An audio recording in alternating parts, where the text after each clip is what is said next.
Hey guys, so we went over our movement demos. We've got some canned warm-ups here, just some general warm-ups for you for our online tracks and our days. Just wanted to go over some sets and rep schemes and just kind of what we're looking for with that. When you're warming up, a big misconception is that I'm not looking for you to burn the boat behind you. I'm not looking for you to burn the shed down or anything like that. I just need you moving and active and warm. That's all we need. We're trying to get our central nervous system going. We're trying to drive movement mechanics, and also it's a good assessment tool for coaches. It's a good time to watch who's moving how, are they moving well, who has an ailment, who has an injury, who's got something wrong with them. So warm-ups are a good time to just kind of assess how you feel as you're getting into your day and getting ready to train. Even if you don't have a coach around, pay attention. When you're going through a movement, do you feel the way that you normally do when you do it? If you don't, maybe that's a red flag and just something to look for, and maybe that shows you somewhere you need to warm up more. Anyway, for our GVP track, this general warm-up, we're looking for a lateral lunge or a lateral step up to start. We're looking for the reps on both your right leg and your left leg of whatever the prescribed reps are. All we're looking to do there is, a lot of people move bilaterally, which means they're just moving they're moving forward or backwards is the easiest way to describe it. A bilateral movement is a movement you could do in a hallway. So all we're looking to do here is move through space laterally, so from side to side, and just change orientation a little bit. So side pillar with a hip drop, same thing. We don't want just a static hold. We're gonna build upon that lateral movement, only we're gonna do it while laying down and parallel with the floor. And on our side, we're just gonna move our hips through space, and it's, again, gonna be reps on your right side and your left side of just drop down, come back up. Bear crawl, we're just gonna bring it all together. We're gonna use our whole body. So here, we've moved laterally. Here, we're gonna move forward and backwards if you choose. Here, we've got our trunk nice and warmed up, moving through space. So here, we're gonna have a static trunk movement, and we're also static trunk movement plus moving through space forward, bringing together everything. We're looking for 3 to 4 sets of 6 to 8 reps per side. The bear crawl, do not crawl 50 to 100 feet 6 times per round. Just do that one time. Cool. So be sure to look out for that. Always read your warm-ups thoroughly. Always read your programs thoroughly to make sure you're not missing something like that. Next one's going to be our upper day. We're doing a pillar hold with a reach. We're going to do that not for reps, but we're going to do that for a set amount of time. Right, so it's gonna be 30 seconds. And the reason we're gonna do that is because, let's say that we prescribed a number of reps for a person, but they can't do the reaching portion of the pillar, and they're just gonna do the pillar.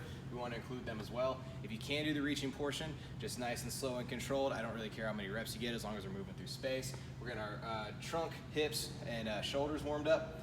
Arm circles, that's pretty straightforward. We're just looking to loosen up those shoulders in their socket and in that girdle. We're looking for our upper back and traps to get warmed up too. 20 reps forward, 20 reps backwards, nice, slow, and controlled, big stretch. Scat push-ups, 6 to 10. Those are not a movement that you need to do a ton of, right? It's a very small, controlled area. As long as you're doing them slow and controlled, you're gonna find that 6 to 10 is totally fine. Here you'll notice on all of these we have a set range and a rep range. Here we have it set. I want 30 seconds, 20 and 20, and then 6 to 10, just because those vary so much. Same thing though, 3 to 4 sets. That's really all you normally need on warm-ups. You don't need much more than that. Dead bug home position. Went over that, trying to coordinate everything in a static position because we're not going to be moving on this one. We're not doing something like a contralateral dead bug, an ipsilateral dead bug, 4-way, any of those, a banded, a kettlebell one. So we're just looking for that static position, a big, strong trunk position, and a big stretch through our posterior chain. After that, we're gonna go into leg cradle lunge with twist. So what do we do up here? We stretched and held. Here, we're gonna stretch and then move and rotate, right? So we're gonna open up some range of motion, then we're gonna use that range of motion, put it to work. Jump squats are pretty simple, right? If it's a lower day, we gotta be active. Let's say we're jumping, sprinting, squatting, whatever we're doing. I just want us to move fast for a little bit, right? Same thing. I don't care about how high you go. I just care that you're actually trying to accelerate out of the bottom of the squat. Again, 3 to 4 sets, 6 to 8 reps, except on the dead bug, a lot like over here on the bear crawl. Always make sure you read your warm-up because this is not 6 sets of 30 seconds per round. This is just 30 seconds per round.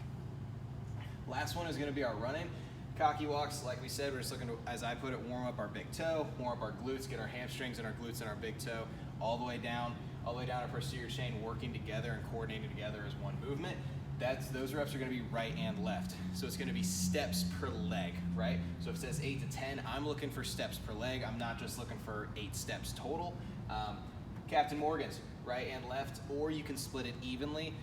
Captain Morgan's, I kind of go back and forth. You can do either one you want, right? So if it says 8 reps, it says 8 to 10 reps. If you want to do 8 to 10 per side, if you're really proficient at it, you want to go for it. If you want to split it evenly, so you do 4 per side, that's what that would be with 8. You're more than welcome to do that too if we're just getting into it and just getting used to it. Hands only inchworms though, those are real simple, right? If it says 3 to 4 sets of 8 to 10 reps, try to do all 8 to 10.